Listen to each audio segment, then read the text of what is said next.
te laisse passer la parole. Bon. Alors ensuite. Adrien Clément. Non. Alors, Adrien Clément. Alors, allez-y, arrangez-vous. Hein. Oui, allô.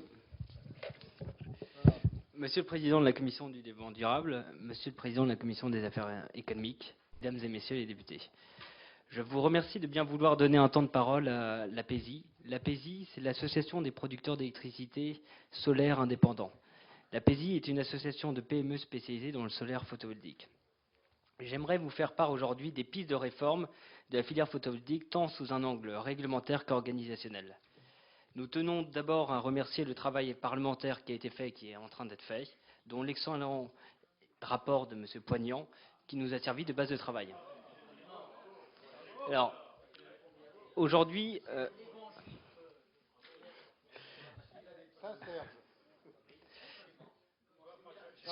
sous 3 points. Alors, je souhaiterais dresser dans un premier temps l'état des lieux de la filière, puis effectuer une comparaison des coûts et des gains de la filière afin d'avoir une vision globale du sujet. On ne parle jamais des gains. Et enfin, vous faire 4 propositions pour mieux structurer la filière photovoltaïque. Très rapidement, il s'agit de rappeler pourquoi le photovoltaïque est une chance pour la France. Pourquoi le président Sarkozy a dit il y a seulement un an, là où on investira 1 euro dans le nucléaire, on investira 1 euro dans le renouvelable. Pourquoi le monde entier, l'Allemagne, l'Espagne, la Chine, les États-Unis et le Japon font-ils du photovoltaïque une chance et la course à l'équipement de l'énergie de demain? Il ne me semble pas que les politiques soient réticents par principe au photovoltaïque. Il semble au contraire que leur avis puisse se résumer ainsi. Oui au photovoltaïque, mais pas à n'importe quel coût. Évidemment, cette position est celle du bon sens, et il ne s'agit pas de créer une filière qui grève de manière irrémédiable et inacceptable les finances publiques. Alors très rapidement, dressons un état des lieux de la filière. Sa capacité installée. La capacité installée française, elle est très faible par rapport à l'Allemagne. 500 MW, on l'a vu par le président de la Creux, en France, aujourd'hui installés en 4 ans, alors que 5000 MW ont été installés cette année en Allemagne. Donc, le parc raccordé au 31 décembre 2009, pour bien comprendre, il était de 289 MW, et au 30 juin 2009, il était de 422 MW, soit 133 MW en 6 mois. On est très loin des 3000 MW annoncés dans la presse. La file d'attente, plusieurs chiffres circulent. C'est un vrai sujet. 4800 MW selon le rapport Charpin, 3717 MW selon les anciens chiffres de RDF et de la Creux. Le président de la Creux vient de nous donner des éléments de langage un peu plus précis. Alors là-dessus, les différentes associations que nous sommes, les NERPLAN, la PESI, ont mené une enquête très précise. 95% des acteurs hors EDF. 4/5 des projets ne se réaliseront jamais. Il faut bien comprendre qu'un projet, ce n'est pas parce que vous l'identifiez qu'il sortira. Vous avez des problèmes techniques, des problèmes financiers et des problèmes de raccordement. On en a parlé. Enfin, 3/4 des projets appartiendraient à EDF. J'ai ici le rapport annuel semestriel d'EDF-EN qui explique que le pipeline solaire d'EDF-EN serait de 2013 MW sur plus de 3000. J'aimerais qu'on nous explique bien ce sujet, puisqu'on ne veut jamais rentrer dans la transparence des chiffres. Est-on vraiment dans un marché déréglementé? Alors, que propose la filière? 1. Une purge demandée. Tous les projets qui ont bénéficié du tarif 2006, donc le grand tarif, celui qui coûte très cher à l'État, qui n'ont pas investi, donc n'ont pas montré leur besoin d'aller plus loin, donc investi 30% de l'investissement total en équipement à ce jour, n'existerait plus dans la file d'attente. C'est une vraie purge, car on montre bien qu'on laisse de côté des spéculateurs et les projets ne sont que de la pure spéculation. Il n'y a pas de réalité économique derrière. Deuxièmement, cette contrepartie, c'est un effort que fait la filière. Il faut une simplification des démarches administratives et une accélération des procédures. C'est un effort de la filière qui doit être contrebalancé par une diminution du délai d'instruction. On peut attendre indéfiniment avant d'être accordé, et ça, c'est inacceptable dans un secteur industriel. De dire clairement, quand le tarif est fixé, on ne le sait pas, ce n'est pas rédigé. Dans la provision technique et financière, il n'est pas indiqué mot pour mot à quel tarif vous êtes fixé. On ne peut pas créer une filière dans ces cas-là. Le coût pour la CSPE, on en a parlé. Vous le verrez, page 14 dans mon rapport que je vous ai transmis. Qu'est-ce que la CSPE? La CSPE, c'est une taxe qui a été mise en place pour le service public. Aujourd'hui, dans la CSPE, d'après les derniers chiffres que nous avions, le photovoltaïque ne représentait en 2010 que 5,7% de la CSPE. 5,7% à quoi correspond 120 millions d'euros, soit 4 euros par ménage par an. Ce n'est rien.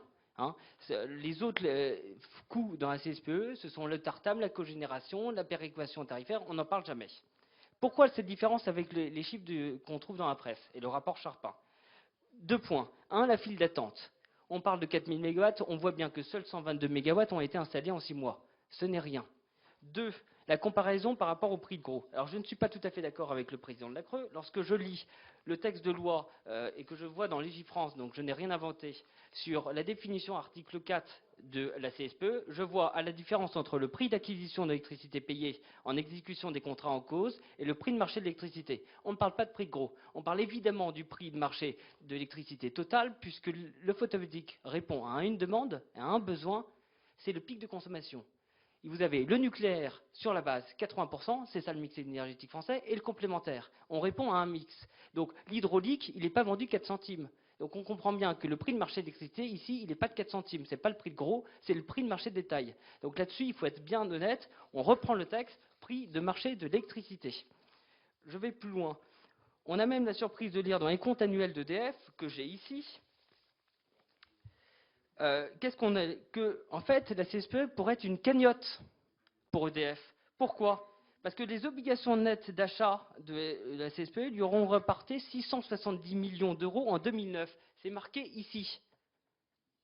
Donc il faut bien comprendre que le trésor de guerre d'EDF ici, de la CSPE, ce n'est pas uniquement un coût. Si on en fait un bénéfice, on pourrait très bien financer pendant plusieurs années le photovoltaïque. Alors on a parlé des coûts, parlons maintenant des gains. Les gains, ils sont extrêmement importants. Le nerf de la guerre aujourd'hui en France, c'est quoi? C'est l'emploi. Nous ne subventionnons pas des emplois, nous créons les emplois de demain.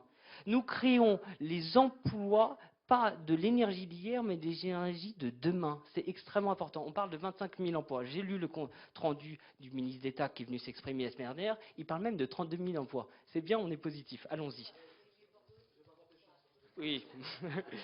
Mais puisque ces services le disent, allons-y.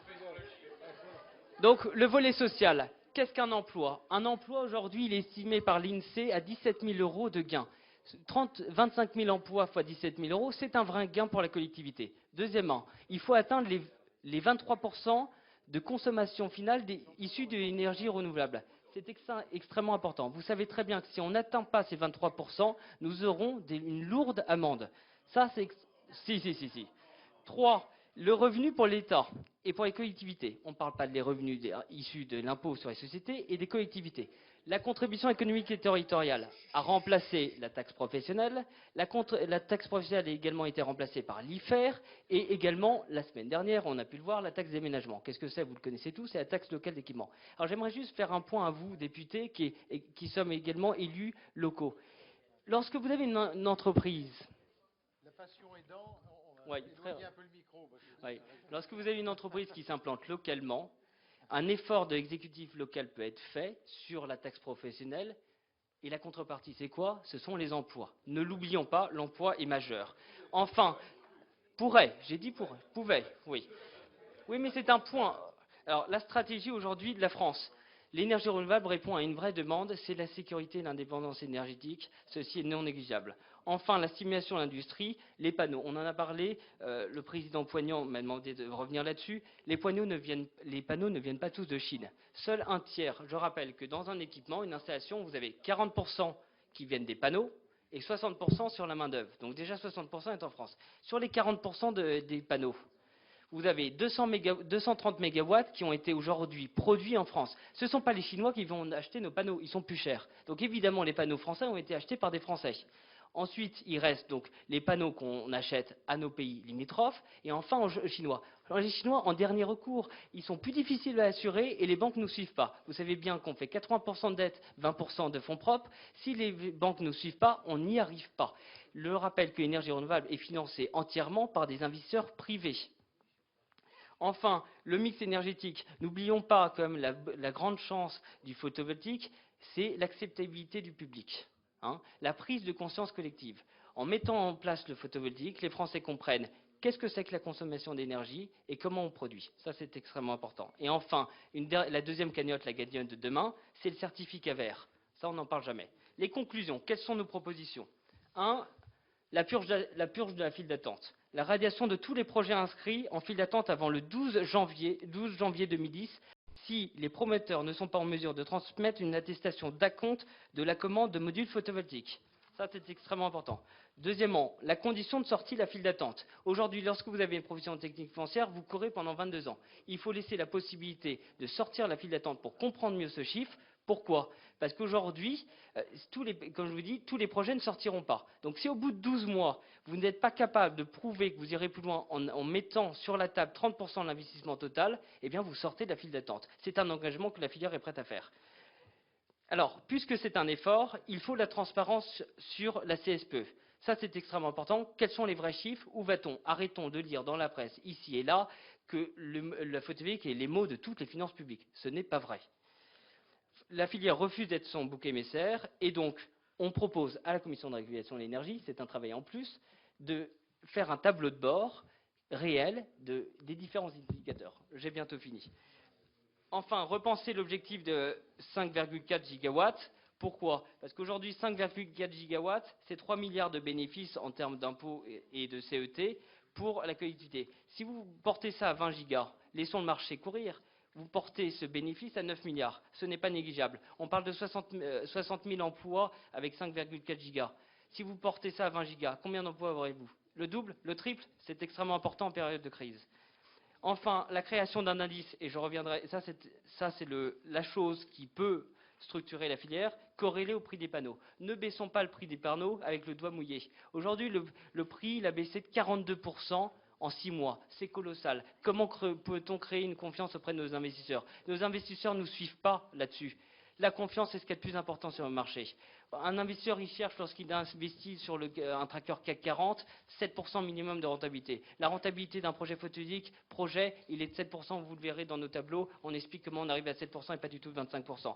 Créons un indicateur, 40% sur le panneau, 60% sur la main-d'œuvre, et on prend l'indice des panneaux qui est photon. Et alors j'ai fini, je conclus, Monsieur le Président.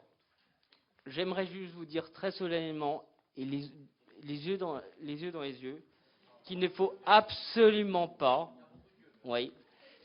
baisser les tarifs en janvier. Je vous le dis, si on baisse les tarifs encore une fois en janvier, c'est l'ensemble de la filière qui mettra la clé sous la porte. Et ce n'est pas créer des emplois de demain, c'est créer une filière au pôle emploi. Ça, c'est une réalité. Nous avons 25 000 emplois, 60 000 emplois. Est-ce que nous voulons, en pleine crise, créer ça? Et j'aimerais vous remercier de l'attention que vous m'avez portée. Et nous avons écrit ce petit rapport pour essayer de donner la vision du secteur. Et si vous avez n'importe quelle question, nous sommes prêts à y répondre. Bien, merci. Merci pour le jus et la passion.